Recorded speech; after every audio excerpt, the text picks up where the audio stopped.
बिस्मिल्लाहिर्रहमानिर्रहीम।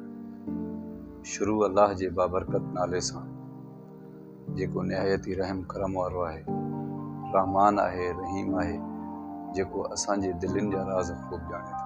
दोस्तो, अल्लाह पाक जा सभु ॾींहं, सभु घड़ियूं, सभु हफ़्ता ऐं सभु महीना सभु क़ाबिल इज़त आहे। को बि ॾींहुं कंहिं ॾींहं खां घटि कोन्हे। अल्लाह जो ॾिनल नेमतूं, हे ॾींहं, ही घड़ियूं सभु असांजे लाइ अफ़ज़ल आहे। पर रबिल अवल असां मुस्लमाननि जो तमामु हिकिड़ो ख़ुशी वारो महीनो बि आहे, छो जो आका हज़रत मोहम्मद सल्लल्लाहु अलैहि वसल्लम जो आमद जो महीनो आहे, ख़ुशीअ जो महीनो आहे।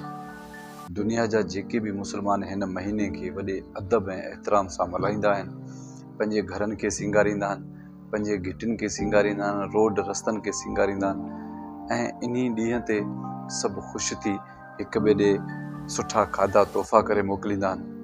सभु मिट माइट दोस्त या के पाड़ेसरी सभु हिक ॿिए खे ख़ुशी विचां खाधा खाराईंदा आहिनि, या को ग़रीब हूंदो आहे त उनखे के कपिड़ा बि वठी ॾींदा आहिनि।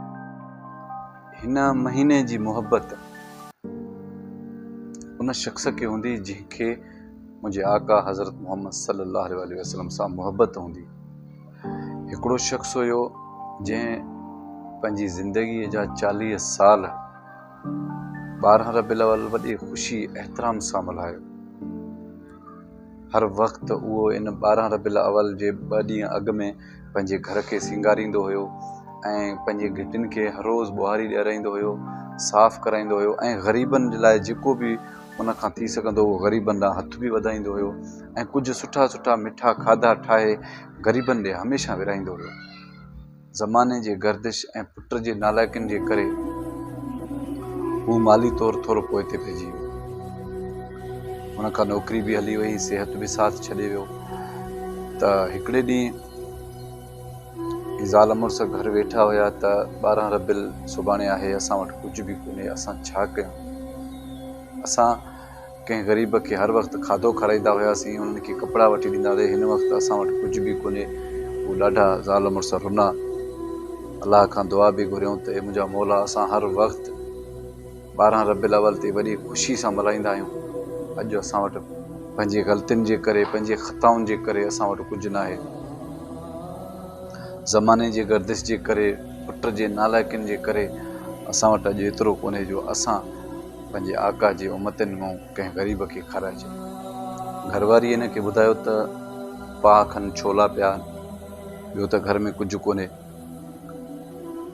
मुड़ुस चयो त तव्हां इहो गरम करे उन में थोरो लूणु विझी पाणीअ में उॿारे खणी अचो।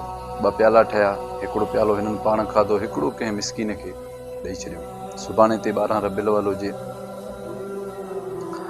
राति जो ही निमाज़ पढ़ी, दुआ घुरी, रोई सुम्ही पिया त मौला, कुझु बि न हो, तुंहिंजे कंहिं ग़रीब उमती खे मां हिन दफ़े कुझु न ॾिनो आहे। ॾाढो रुनो, रोई इहे सुम्ही पिया ज़ाल मुड़ुस। राति जो ही ख़्वाब थो ॾिसे त मदीने वारे साईं जो दीदार थो थिए ख़्वाब में उनखे, ऐं उनजे अॻियां काफ़ी सारा ताम पिया आहिनि, एतिरा ताम पिया आहिनि, हर क़िस्म जा ताम पिया आहिनि, काफ़ी असहाबी बि वेठा आहिनि। उन माण्हूअ जो नालो हुयो अब्दुल्ला।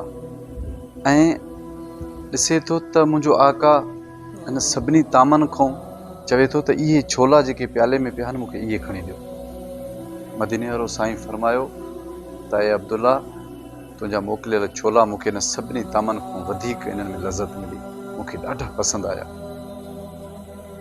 त उहो छिरक भरे ख़्वाब मां उथियो, घरवारी खे उथारियईं, रड़ कयईं, रोअण लॻो त असांजा छोला आका ताईं पहुता ऐं मुंहिंजो नालो वठी मूंसां मुखातिब थियो त तुंहिंजा छोला हिन सभिनी तामनि खां मूंखे मज़ेदार लॻा। उहो ॾाढो ख़ुशि थियो, पंहिंजे माना वस खां ॿाहिरि निकिरी वियो, हर खिले, हर टहक ॾे, हर रोए। हुनजी अजीब हिकिड़ी कैफ़ियत थी वई। चवंदा आहिनि त ॾिनो बनू आहे, ॾिनो किनो कॾहिं न थियो आहे। नियतुनि खे अलाह ॼाणे थो। तव्हां जेका बि नियत करे जंहिंखे ॾींदव त उन नियत सां उनखे पहुचंदो। तव्हां सचे नियत सां कंहिंखे ॾींदव त सची नियत सां उन वटि पहुचंदो ऐं क़बूलु थींदो।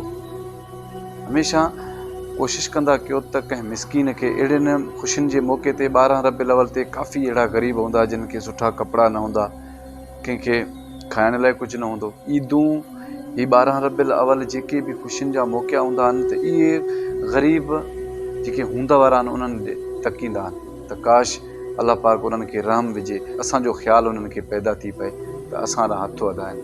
अहिड़ा काफ़ी मिसकीन आहिनि। हीअ दुनिया जो हिकिड़ो वॾो सच आहे त अलाह पाक इंसान खे ॾेई बि आज़माए थो, वरी फुरे बि आज़माए थो। आज़माइश में हमेशह तव्हांजी नीयत सही हूंदी, तव्हां दिलि में सचा हूंदव, तव्हां अलाह जे मख़लूक जो ख़्यालु कंदव त अलाह पाक तव्हांखे हर आज़माइश में कामयाबु कंदो। अगरि मुंहिंजो हीउ पैगाम तव्हांखे पसंदि अचे त शेयर ज़रूरु कजो। मूंखे कंहिं ॿिए वीडियो ते ॾींदा इजाज़त। अलाह निगहबान।